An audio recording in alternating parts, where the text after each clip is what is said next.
Saludos y bendiciones para todos los hermanos y amigos que fielmente cada semana seguís este seminario.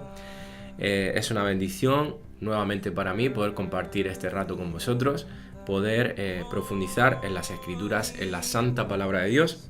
Como sabéis, durante 2 semanas hemos estado viendo el orden de la salvación, la doctrina de la salvación, concretamente el Ordo Salutis, tal como lo formularon los teólogos reformados. Hoy vamos a concluir con esta doctrina de la salvación, con este orden de la salvación. Nos quedan solamente 4 pasos, que son la adopción, la santificación, la perseverancia y la glorificación. Sin más, hermanos, nos ponemos manos a la obra. Bueno, la adopción, como dice un teólogo, es esa bendición salvadora donde los creyentes, en virtud de su comunión con el verdadero Hijo de Dios, comparten su filiación por gracia. Se les concede el derecho de ser llamados y recibidos como hijos amados del Padre y heredar los inconmensurables derechos y privilegios asegurados por el Hijo unigénito, Jesús. Por la adopción, los redimidos se convierten en hijos e hijas del Señor Dios Todopoderoso, son introducidos y reciben los privilegios de la familia de Dios. Esta doctrina de la adopción es hermosa, hermanos, es preciosa. Es una de esas doctrinas en las Escrituras que hacen vibrar nuestros corazones. A mí personalmente es una de las doctrinas que más me hace entender y apreciar el amor que Dios tiene para con nosotros, porque no solamente se quedó en la justificación en donde nos puso a cuenta legalmente gracias a la justicia imputada de Cristo a nuestro favor, sino que aquí Dios decide tener una relación íntima, hacernos parte de su familia, llamarnos hijos de pleno derecho, hijos adoptivos, pero hijos con pleno derecho. Y ahí vemos el deseo de Dios de tener intimidad con nosotros y de relacionarse con nosotros por la eternidad. Hermanos, por medio de la adopción pasamos de ser criaturas de Dios a ser hijos de Dios. De criaturas, antes no éramos hijos, pasamos a ser hijos realmente de Dios. En Juan 1, 12 al 13 dice: «Mas a todos los que le recibieron, a los que creen en su nombre, les dio potestad de ser hechos hijos de Dios, los cuales no son engendrados de sangre, ni de voluntad de carne, ni de voluntad de varón, sino de Dios». Este texto de Juan nos indica claramente que fue Dios quien hizo posible que nosotros llegásemos a ser hijos de Dios, que fuéramos parte de su familia. En Efesios 1, 4 al 5 dice: «Según nos escogió en él antes de la fundación del mundo, para que fuésemos santos y sin mancha delante de él, en amor habiéndonos predestinado para ser adoptados hijos suyos por medio de Jesucristo, según el puro afecto de su voluntad». Y en Gálatas 4, versículos 4 al 7, dice: «Pero cuando vino el cumplimiento del tiempo, Dios envió a su Hijo, nacido de mujer y nacido bajo la ley, para que redimiese a los que estaban bajo la ley, a fin de que recibiésemos la adopción de hijos. Y por cuanto sois hijos, Dios envió a vuestros corazones el Espíritu de su Hijo, el cual clama: Abba, Padre. Así que ya no eres esclavo, sino hijo, y si hijo, también heredero de Dios por medio de Cristo». Hermanos, son versículos realmente preciosos donde nos muestra nuevamente esa intimidad que el Padre, que Dios quiere tener con nosotros ahora, redimidos, ahora sus hijos. Y esa adopción estaba en el corazón de Dios desde antes de la fundación del mundo. Cuando Él nos escoge, ya decide que nosotros seamos sus hijos, y hizo esto posible a través de la cruz de Cristo. Cuando Cristo muere en la cruz, Él hace posible que los escogidos no solamente sean justificados, sino también sean adoptados. Y esa es la mayor muestra de amor de Dios, la adopción. Por eso 1 Juan 3, 1 dice: «Mirad cuál amor nos ha dado el Padre, para que seamos llamados hijos de Dios». Cuando uno piensa en esto es precioso, porque Dios podría habernos salvado y crear un lugar de paz, un lugar donde no hubiese pecado, donde no hubiese muerte ni enfermedad, simplemente para que estuviésemos allí tranquilos. Pero Dios hace algo más que eso. Por supuesto, el cielo será así, pero en el cielo no solamente tendremos eso, sino que estará la misma presencia de Dios, estará Dios mismo allí, podremos gozar de Él. Y esa es la mayor bendición que vamos a tener como hijos de Dios, gozar de una relación íntima y personal con el Dios Todopoderoso, con el Dios soberano. Esto es lo que Dios decidió. Y hermanos, aquí nos muestra Dios su amor impresionantemente cuando nos decide adoptar y decide tener esa relación y ligar su felicidad a la nuestra. Dice en Efesios 2:19, así que ya no sois extranjeros ni advenedizos, sino conciudadanos de los santos y miembros de la familia de Dios. La verdad que podríamos hablar muchísimo acerca de esta doctrina de la adopción, de la fuerza que esta palabra tenía para los oyentes originales, si lo comparamos con la palabra adopción en nuestros días, en la actualidad. Hay una predicación que está en nuestro canal de YouTube que compartí hace ya tiempo, que se llama Abba Padre, que habla sobre la adopción como hijos de Dios. Y ahí sí toco con profundidad el contexto cultural de lo que significaba esa palabra en ese tiempo, os lo recomiendo. Como digo, se llama Abba Padre, está basado en Romanos 8, 15 al 17 y está en nuestro canal de YouTube. Pero a modo de resumen diré que en los tiempos del Nuevo Testamento se podría decir que los hijos adoptivos tenían más derechos que los hijos biológicos. ¿En qué sentido? En que para un padre era muy fácil, demasiado fácil, cortar los lazos con un hijo biológico. En cambio, cuando adoptaban un hijo no podían romper ese lazo de ninguna manera. Legalmente había un vínculo tan fuerte que era prácticamente imposible. Lo que nos muestra que para Dios somos hijos de pleno derecho, absolutamente. Compartimos herencia con Cristo Jesús, nuestro hermano mayor. Vamos a leer algunos versículos más. Gálatas 4:7 dice, así que ya no eres esclavo, sino hijo, y si hijo también heredero de Dios por medio de Cristo. Aquí la palabra esclavo está haciendo contraste con la palabra hijo. ¿Por qué? Porque la palabra esclavo, así es como se le llamaban a los hijos bastardos, a los hijos ilegítimos. Lo que está diciendo es somos hijos de pleno derecho. Ya no somos bastardos, somos hijos. Y si somos hijos de pleno derecho, somos herederos de Dios por medio de Cristo. En Romanos 8, 14 al 17 dice, porque todos los que son guiados por el Espíritu de Dios, estos son hijos de Dios, pues no habéis recibido el espíritu de esclavitud para estar otra vez en temor, sino que habéis recibido el espíritu de adopción, por el cual clamamos Abba Padre. El Espíritu mismo da testimonio a nuestro espíritu de que somos hijos de Dios. Y si hijos, también herederos, herederos de Dios y coherederos con Cristo, si es que padecemos juntamente con Él, para que juntamente con Él seamos glorificados. Hermanos, la seguridad de nuestra salvación, como nos muestra este texto de Romanos, está asegurada en nuestra adopción como hijos de Dios. Amén. Si te preguntara qué es un cristiano, podríamos dar muchas definiciones, ¿verdad? Pero hay una definición que sería muy buena, muy lógica y muy completa. Y es, un cristiano es aquel que tiene a Dios como Padre. Todo aquel que no es cristiano no tiene a Dios como Padre. La adopción como hijos de Dios, eso nos hace cristianos. Amén. Así que leyendo, recuerdo un libro, El conocimiento del Dios Santo, de un teólogo llamado Baker, decía lo siguiente, que el clímax de la revelación bíblica para el nacido de nuevo, después de saberse perdonado por Dios, por medio de su Hijo Jesucristo, es el de saber que Dios es nuestro Padre. Y me parece una declaración muy, muy acertada. Así que, hermanos, cuando una persona es adoptada en la familia de Dios, el viejo refrán de tal palo, tal astilla, se va haciendo realidad, porque nos vamos pareciendo cada vez más a nuestro Padre, progresivamente, y este es el paso que vamos a ver ahora, la santificación, que es el proceso en el cual tú y yo, como nacidos de nuevo, como hijos adoptivos de Dios, nos vamos pareciendo cada vez más a nuestro Padre eterno. Amén.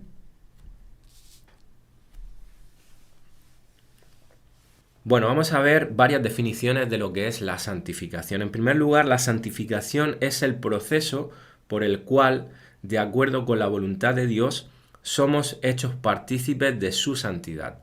Es una obra progresiva que comienza en la regeneración y que se lleva a cabo en los corazones de los creyentes por la presencia y el poder del Espíritu Santo en el uso continuo de los medios de gracia, también conocidas como disciplinas espirituales. tales como la meditación de la palabra de Dios, la oración, etc. Otra definición sería que la santificación es esa bendición salvadora en la que los creyentes, en virtud de estar unidos a Jesucristo, el Santo, comparten la santidad de Cristo, llevan el título de santos y progresivamente llevan a cabo la santidad que ya es nuestra en Él. Por tanto, es ese acto de salvación en el que Dios nos bendice abundantemente al llevarnos a una mayor conformidad con su imagen perfecta, que es Cristo Jesús. Y una definición más sencilla, en términos más simples, sería: la santificación es una obra progresiva de Dios y el hombre que nos hace cada vez más libres del pecado y más como Cristo en nuestras vidas. Bueno, podríamos detenernos y hablar muchísimo sobre el tema de la santificación, pasarían clases y clases, pero esa no es la idea. La idea es dar una introducción a esta doctrina como un paso más dentro del orden de la salvación. Yo quiero destacar 4 puntos concretamente. De hecho, el tema de la santificación es un tema al que estamos familiarizados porque constantemente escuchamos predicaciones acerca de esto en nuestras congregaciones, en YouTube, porque es en el paso en el que estamos ahora mismo, en esta vida, santificándonos y creciéndonos a imagen del Señor Jesús, a imagen de Dios Padre. Vamos a destacar 4 puntos importantes que debemos tener con respecto a la santificación. Y el primero es que la santificación es posicional o definitiva y ocurre en el momento en que somos regenerados, es decir, nacidos de nuevo. La santificación es posicional o definitiva y ocurre en el momento en el que somos regenerados. ¿Qué quiere decir esto, hermanos? Que cuando hemos nacido de nuevo, cuando hemos sido regenerados, lo que sucede es que Dios ya nos aparta, somos santos, nuestros pecados pasados, presentes, futuros, todos han sido perdonados. Tenemos una santificación posicional, porque en ese momento ya podemos ser llamados santos por la sangre del Cordero Redentor. Amén. Y hemos sido apartados de las tinieblas al reino de la luz, al reino de su amado Hijo Jesucristo. Segundo punto, aunque somos santos de manera posicional y definitiva, la Biblia habla de la santificación como un proceso que continúa a lo largo de la vida cristiana. Es decir, hermanos, aunque hemos sido declarados santos, hay una progresión en nuestra santificación. Es decir, poco a poco nos vamos pareciendo más a Cristo y por ende más a Dios. Hay una santidad progresiva, posicional por un lado, progresiva por otro. Dice en 2 Corintios 3:18, por tanto, nosotros todos, mirando a cara descubierta como en un espejo la gloria del Señor, somos transformados de gloria en gloria en la misma imagen como por el Espíritu del Señor. Tercer punto a destacar, mientras estamos siendo conformados a la imagen de Cristo Jesús, debemos entender que la santidad perfecta nunca se ha tenido ni se tendrá en esta vida. Es decir, hermanos, por mucho que crezcamos en santidad, nunca llegaremos a ser perfectos en esta vida.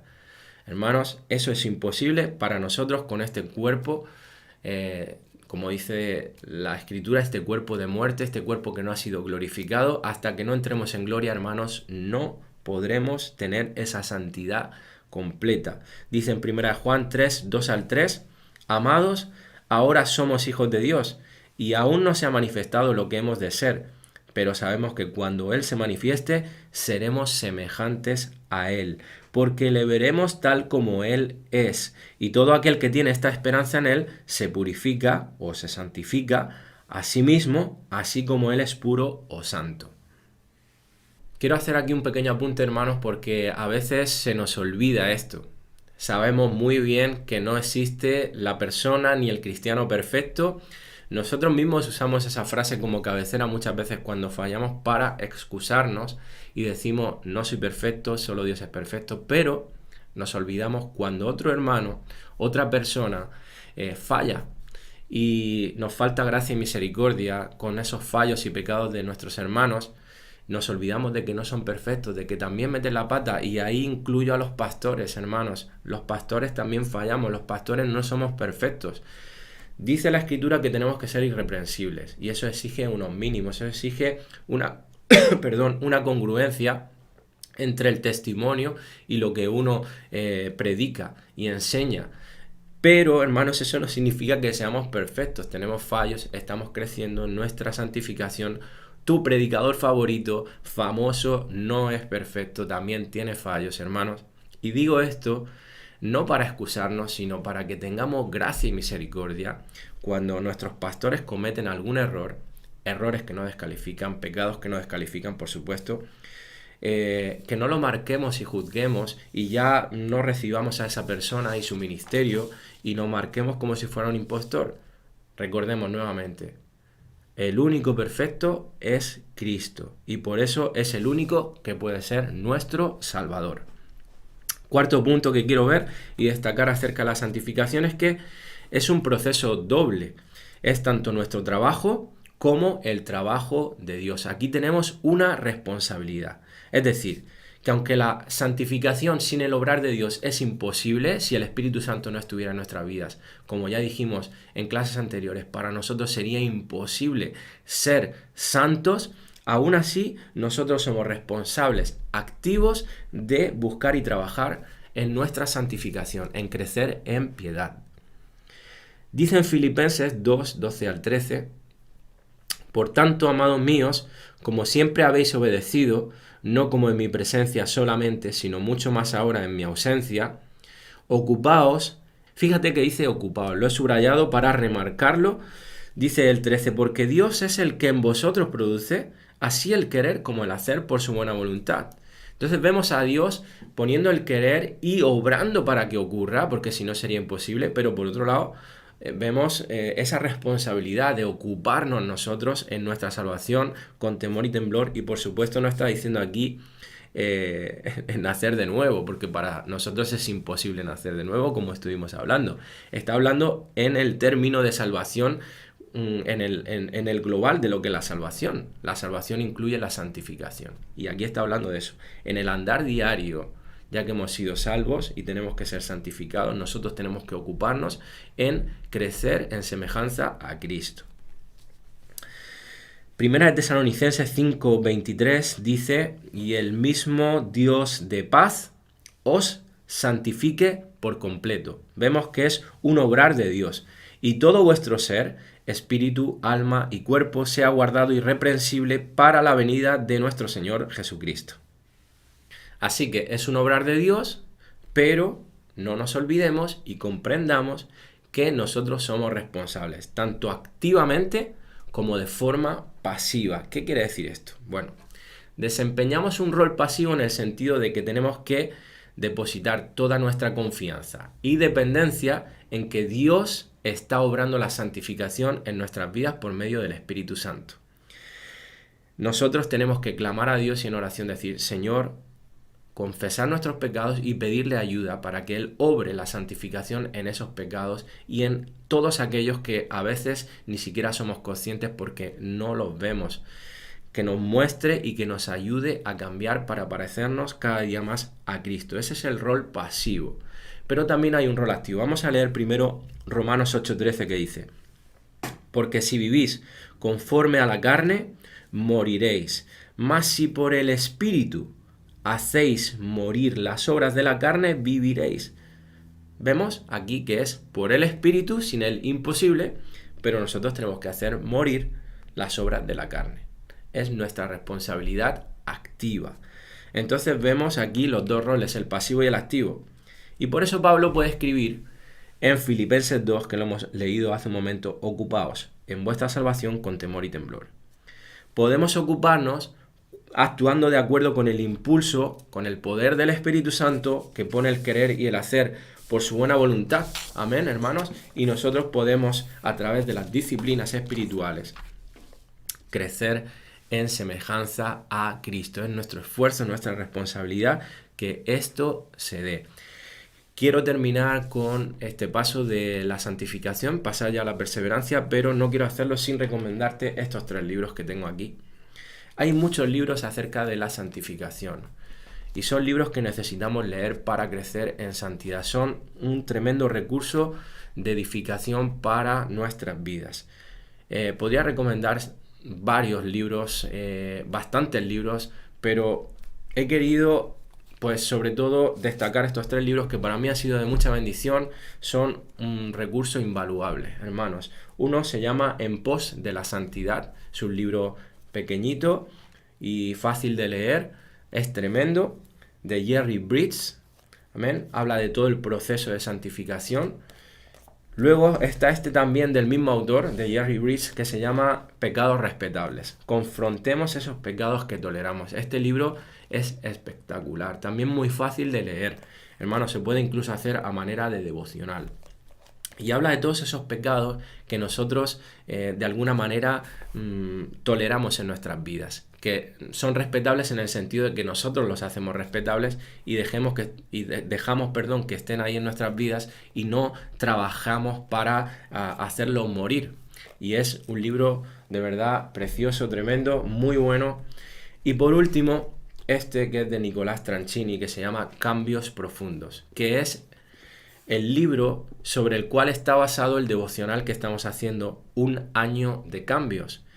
Bueno, pues este libro es una joya absoluta. Cambios profundos, cambios verdaderos en nuestros corazones, una verdadera santificación, un verdadero cambio en nuestros corazones. Cuando el Evangelio dice transforma los deseos del corazón. Es un recurso también tremendo para crecer en santificación. Os recomiendo cualquiera de estos libros.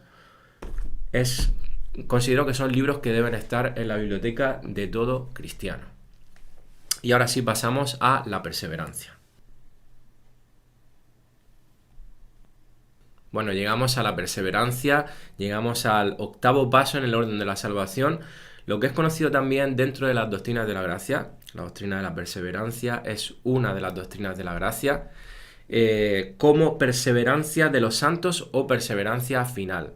Miguel Núñez dice que es preferible llamar a esta doctrina, y concuerdo con él, como la preservación de los santos. Ese es más adecuado porque no es tanto que nosotros perseveremos, que sí, es nuestra responsabilidad, pero más bien es que somos preservados por Dios. Entonces la doctrina debería llamarse más bien preservación de los santos. Bueno, y la pregunta que surge, esta es una doctrina controversial, como prácticamente todas las doctrinas de la gracia. Si Dios está santificando a los que Él escogió, regeneró, justificó y adoptó, ¿puede un creyente caer de su estado justificado? ¿Puede perder su salvación? Bueno, creemos, hermanos, a la luz de la Escritura, que los verdaderos creyentes son solo aquellos que resisten hasta el final, que su apego perseverante a Cristo es la gran marca que los distingue de los que profesan de manera superficial que son cristianos.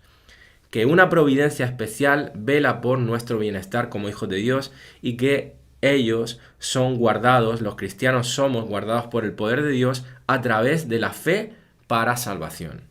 Dicho en otras palabras más sencillas, más simples, los verdaderos cristianos no pueden perder la salvación. Repito, los verdaderos cristianos no pueden perder su salvación. Vamos a ver esto con algunos versículos. Judas 1:24 al 25 dice: y a aquel que es poderoso para guardaros sin caída y presentaros sin mancha delante de su gloria con gran alegría, al único y sabio Dios nuestro Salvador sea gloria y majestad, imperio y potencia, ahora y por todos los siglos. Amén. Fíjate que dice a aquel que es poderoso para guardaros sin caída. Hermanos, ahí está la clave. Él es el que hace que nosotros perseveremos. Él nos preserva para que nosotros nos mantengamos sin caída. ¿Y en qué sentido se refiere? Porque sí que caemos en pecado. Dice la palabra que no hay día que no pequemos. Pero aquí no se refiere a ese tipo de caída, sino a la caída de la fe, a la caída de mi estado constante de arrepentimiento y fe, esa plena confianza en Cristo como mi Salvador y mi sometimiento a Él como Señor. Amén. Eso es lo que está hablando aquí Judas. Pero vamos a echar un vistazo más de cerca a esta definición, destacando 2 puntos. Primero, todos los que verdaderamente nacieron de nuevo perseverarán hasta el final. En Juan 6:39 dice: y esta es la voluntad del Padre, el que me envió, está hablando Cristo, que de todo lo que me diere no pierda yo nada, sino que lo resucite en el día postrero. Fíjate que Jesús es muy enfático y nos dice que Él espera que todo vaya bien, que Él espera que los pueda resucitar en el día posterior. No, tampoco dice que si resisten y no pierden su salvación. No, Él dice que no pierda yo nada. O sea, Él dice que va a ocurrir, que Él lo resucitará en el día postrero, que no hay posibilidad de que no ocurra esto. Amén. Más tarde, en el mismo Evangelio de Juan, Jesús declara en el capítulo 10, el versículo 27 al 30, mis ovejas oyen mi voz, y yo las conozco, y me siguen, y yo les doy vida eterna, y no perecerán jamás, ni nadie las arrebatará de mi mano. Mi Padre que me las dio es mayor que todos, y nadie las puede arrebatar de la mano de mi Padre. Yo y el Padre uno somos. Fíjase que no hay ambigüedad ninguna, que es claro, que es enfático aquí el Señor Jesús. Nadie, ni otras personas, ni Satanás, ni demonios, ni siquiera nosotros mismos, nada de eso nos puede separar de Dios una vez que Él nos ha traído consigo.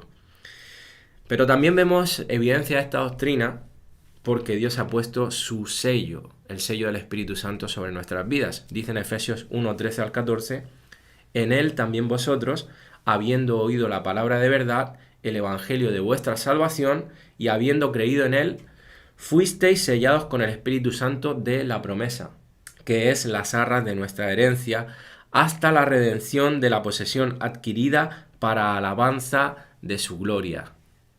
Así que, hermanos, no hay posibilidad alguna, si verdaderamente has nacido de nuevo, de que te pierdas. Serás salvo porque así lo asegura Dios mismo en su palabra, y así Dios se va a encargar de preservarte hasta el final. Dios te va a guardar, eres suyo por toda la eternidad. Amén. Y ahora quiero ver un segundo punto, una segunda gran afirmación que hemos dado en esa definición de la doctrina de la perseverancia. Y es que solo aquellos que perseveran hasta el final han nacido de nuevo. Bueno, si esto es verdad, entonces ¿por qué vemos a personas que supuestamente nacieron de nuevo que con el tiempo se alejan de la fe, reniegan, apostatan de la fe? Bueno, la misma definición que hemos dado responde a esta pregunta y la quiero leer. Dice, creemos que los verdaderos creyentes, fíjate, los verdaderos creyentes son solo aquellos que resisten hasta el final, que su apego perseverante a Cristo es la gran marca que los distingue de los que profesan de manera superficial, que son cristianos. Hermanos, en otras palabras, solamente los que realmente han nacido de nuevo perseverarán en su fe hasta el final. Son los que verdaderamente han sido salvos, los que dan evidencia de ello. Hermanos, y con esto pues podemos ver también bíblicamente, y ahora vamos a leer algún versículo, de que aquellos que no perseveran, que apostatan de la fe, que niegan, que caen, es que realmente nunca fueron salvos. Ellos creían que eran salvos, quizás otros también creían que eran salvos porque habían ciertas apariencias, cierto fruto en sus vidas, pero realmente no lo fueron nunca. Colosenses 1, 22 al 23 dice, en su cuerpo de carne, por medio de la muerte, para presentaros santos y sin mancha e irreprensibles delante de Él, si en verdad permanecéis fundados y firmes en la fe y sin moveros de la esperanza del Evangelio que habéis oído, el cual se predica en toda la creación que está debajo del cielo, del cual yo, Pablo, fui hecho ministro. Así que, hermanos, el permanecer en la fe es una de las señales claras de que alguien realmente forma parte de las ovejas de Dios, que realmente ha nacido de nuevo. Y con esto no queremos causar miedo, temor en los corazones. Si esto te hace dudar porque has tenido periodos en los que espiritualmente no has estado fino, has estado pecando, pero has vuelto al redil, has vuelto a poner tu vida en orden. Hermano, estamos hablando de esa falta continuada de arrepentimiento en una vida, un estilo de vida pecaminosa constante y un negar la fe en Cristo. Entonces, si eso ocurre, entonces significa que realmente esa persona nunca nació de nuevo. Pero si hay un volverse a Dios, hay una lucha contra el pecado, hay una convicción plena de lo que Cristo ha hecho y de quién es Él, y hay una confianza y un descanso en Él, entonces tú vas a perseverar en la fe hasta el final porque realmente sí naciste de nuevo. Amén. Otra cosa que quiero remarcar es que aquellos que finalmente caen pueden dar muchas señales externas de conversión. Lo he dicho hace un momento, pero quiero remarcar esto un poquito más. Porque, ¿qué pasa con aquellos que se apartan, pero dieron en algún momento de su vida pues bastantes señales? externas de conversión. Bueno, al respecto de esto quiero leer un texto que se encuentra en Mateo 13, 20 al 22, que es la parábola del sembrador. Y aquí Jesús cuenta la siguiente parábola y dice: y el que fue sembrado en pedregales, este es el que oye la palabra y al momento la recibe con gozo, pero no tiene raíz en sí, sino que es de corta duración, pues al venir la aflicción o la persecución por causa de la palabra, luego tropieza. El que fue sembrado entre espinos, este es el que oye la palabra, pero el afán de este siglo y el engaño de las riquezas ahogan la palabra y se hace infructuosa. En esta parábola, Cristo está claramente identificando que hay ciertas personas que aparentemente van a parecer cristianos, que van a dar cierto fruto, que se va a ver una planta hasta cierta altura, que parece que es una planta que va a perdurar en el tiempo, pero al final se demuestra de que no. Por lo tanto, no fue una verdadera semilla, no era una buena semilla. Hay así, tristemente, muchas personas dentro de las iglesias que aparentan ser cristianos y no lo son. Muchos de ellos se lo creen, pero realmente no hay un nuevo nacimiento. Y tenemos que orar por esto, hermanos, y tenemos que predicar para que ellos reciban luz del Evangelio y se den cuenta en el estado del que se encuentran, porque Jesús mismo advirtió de esto en Mateo 7, en el Sermón del Monte. Las palabras quizás más duras que encontramos en las Escrituras, o una de las más duras, se encuentra en Mateo 7, 21 al 23. Dice: no todo el que me dice, Señor, Señor, entrará en el reino de los cielos, sino el que hace la voluntad de mi Padre que está en los cielos. Muchos me dirán en aquel día: Señor, Señor, no profetizamos en tu nombre, y en tu nombre echamos fuera demonios, y en tu nombre hicimos muchos milagros. Y entonces les declararé: nunca os conocí, apartaos de mí, hacedores de maldad. Y fíjate, porque aquí hay un detalle muy importante. El Señor no dice: te conocía y te alejaste de mí. Tampoco dice: ya no te conozco, sino nunca te conocí. Y hay una gran diferencia. Nunca fueron cristianos. Lo parecieron, pero realmente no lo eran. Había hipocresía en esas vidas. Y quiero concluir esta doctrina de la perseverancia y pasar al último paso en el orden de la salvación, a la glorificación, leyendo este texto de 1 Juan 2:19, que dice: salieron de nosotros, pero no eran de nosotros, porque si hubiesen sido de nosotros, habrían permanecido con nosotros. Parece un galimatías, pero fijaros, lo repito: salieron de nosotros, se fueron, pero no eran de nosotros, nunca lo fueron. ¿Por qué? Porque si hubiesen sido de nosotros, habrían permanecido. Ahí está la prueba, la evidencia de que realmente ellos nunca fueron cristianos. El hecho de que se fueran ya muestra de que nunca fueron verdaderos creyentes. Y dice: pero salieron con el fin de ¿qué? Para que se manifestase que no todos son de nosotros. Dentro de las iglesias hay muchas personas que realmente no son cristianas. Y tenemos que orar para que Dios muestre a esas personas que están perdidas. Amén. Os recomiendo escuchar una predicación que tenemos en nuestro canal de YouTube, que predicó Israel San también acerca de esta doctrina cuando tuvimos el Congreso Sublime Gracia. Se llama Perseverancia Final, Congreso Sublime Gracia. Y pasamos ahora sí a la glorificación. Bueno, llegamos al último paso en el orden de la salvación, ya concluimos y bueno, llegamos al punto en donde tratamos con la muerte. La muerte es el último gran enemigo, pero hermanos, los hijos de Dios no tenemos que ver la muerte con temor.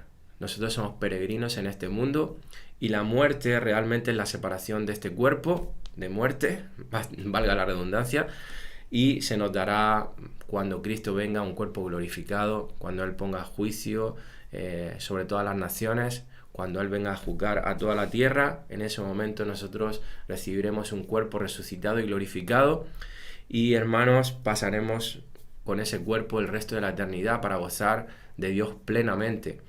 Hermanos, para nosotros el paso por esta tierra con este cuerpo es un paso pasajero, es un tiempo determinado, nos resta toda una eternidad en donde disfrutaremos plenamente de nuestro amado Señor.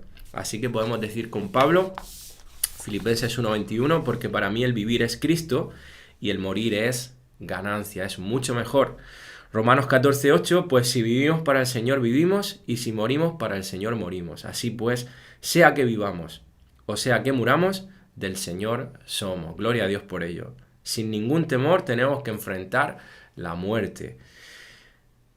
Un par de definiciones de la glorificación. Pues en primer lugar, la glorificación es el paso final en la aplicación de la redención.